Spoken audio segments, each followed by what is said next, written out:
Hello guys, this is our next video of the chapter The Rural Life Under the British Rule. In our last video, we read about the different type of systems or acts which was introduced by the Britishers to improve the revenue system only, not to improve the agriculture system.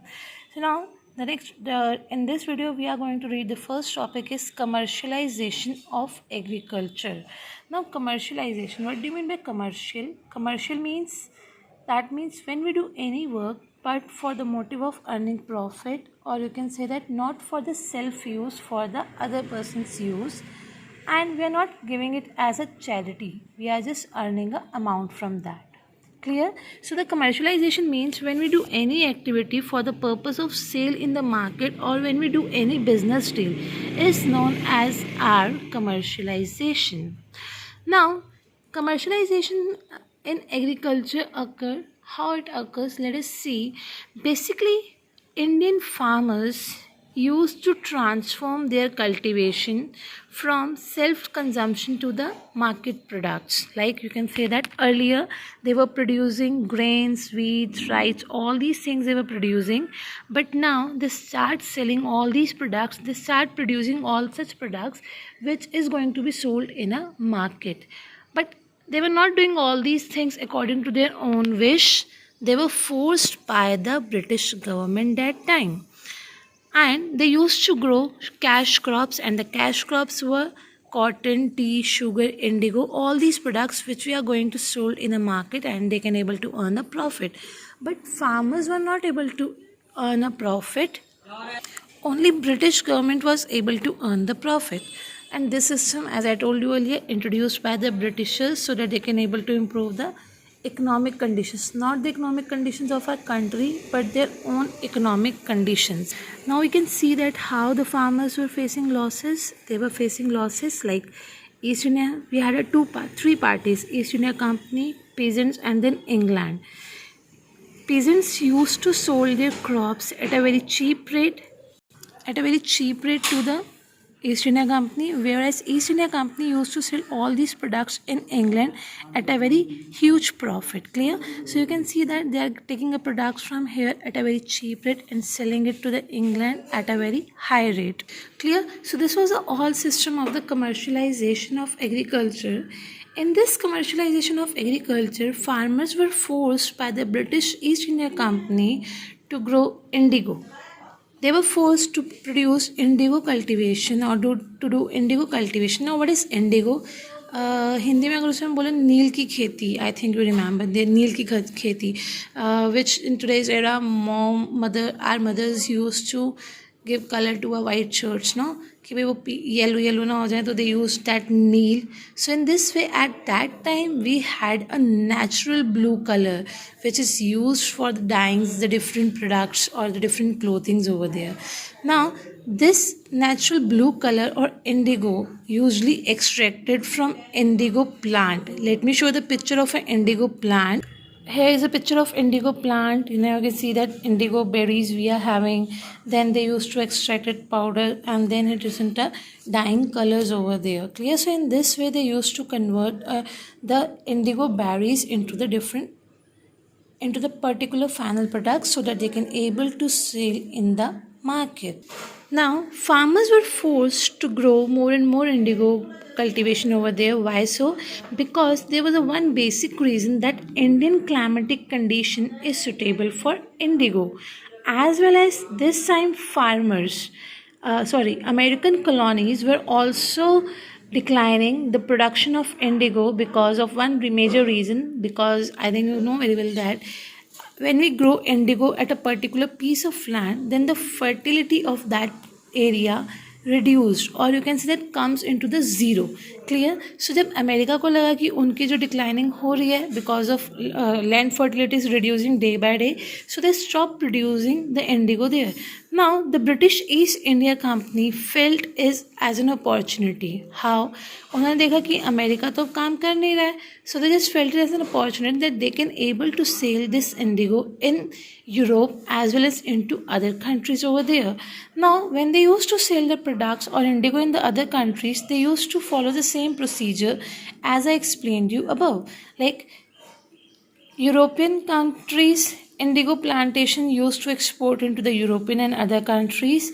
In return, indigo plantation से हमारे पास क्या होता था वहाँ पे?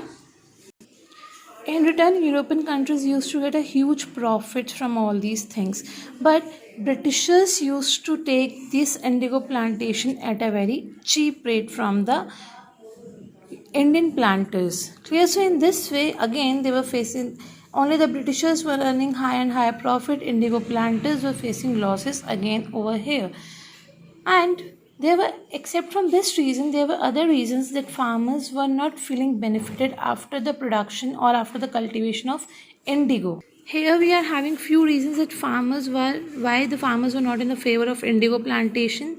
The first is, you can say that indigo cultivation affect the fertility of a soil. So in this situation, when they used to grow indigo at a particular piece of land, then for several years that land is not able to use for any purpose, or you can say that the land become barren. Clear? As well as farmers used to get very low amount from this cash crop as well. Farmers were unprotected. Why? Britishers used to force the farmers to grow more and more indigo. Okay?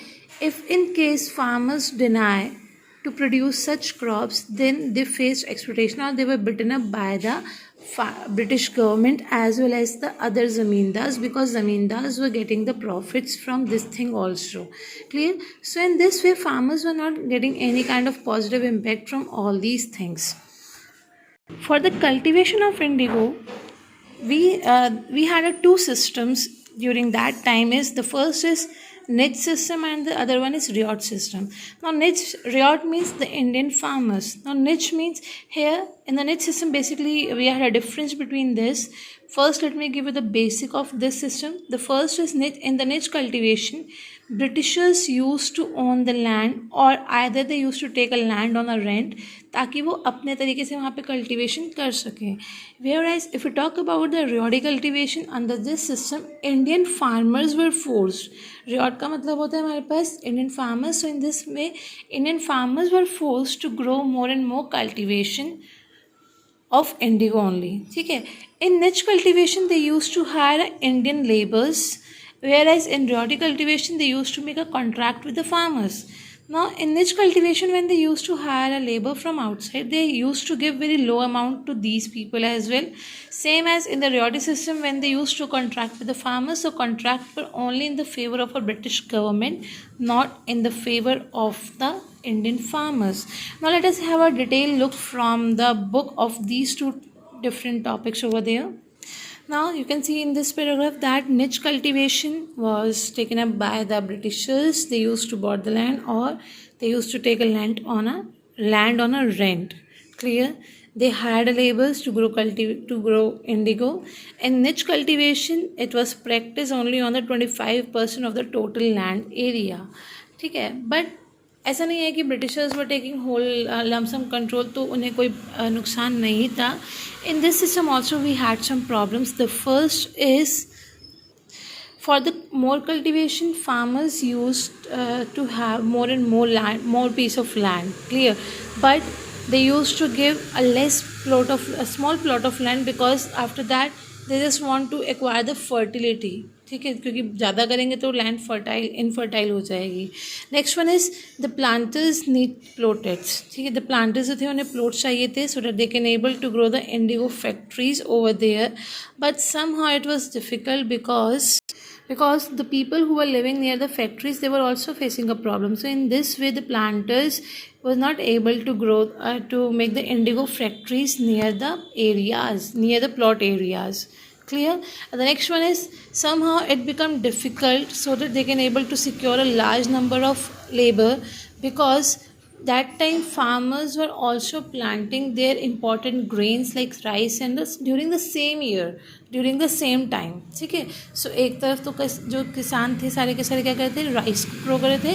whereas on the other hand the farmers on the other hand, Britishers want labor for their own work. So in this way, they were not able to get the proper labor from India during that time. Apart from this, during this ploughing system and all these systems, they required a large investment. Clear, you can say that large investment is required. Suppose if they just want to plow 100 bigha of a land, they just want to have 200 plow. That means that tractors, उस time पे तो tractors नहीं होते थे, they used to have that other system by the bull carts. They used to do all these things, no. So in this way, they need a large number of investment for this indigo plantations. Clear. Now the next is our Riori system. In this system, they used to force Indian peasants to grow indigo crops, as well as British planters used to make a contract with the farmers, Indian farmers, but not by their own wish. They used to compel the farmers to sign a contract that they had to grow indigo on the certain portion of their land. Clear. And during this time, the peasants, during that time, somehow some farmers were not having their own land, so they have to make a land on rent from the zamindars, and in return they have to grow indigo on 25% of the land. As well as for all these activities, they had to take a loan from the planters, or you can say that from the zamindars, because the seeds, the plowing system, all these were at a very high, they used to get at a very high rate from the market.